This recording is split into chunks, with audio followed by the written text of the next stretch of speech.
Предваривши я утро, я же о Марии, и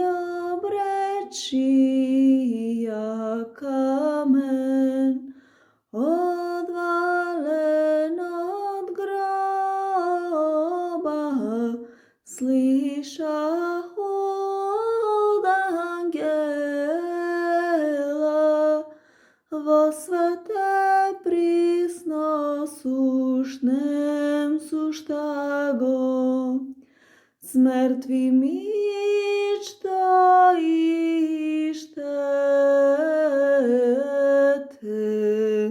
яко человека видите громни апелеми,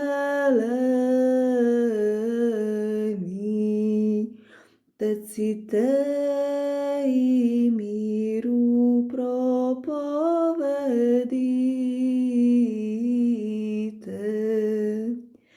яко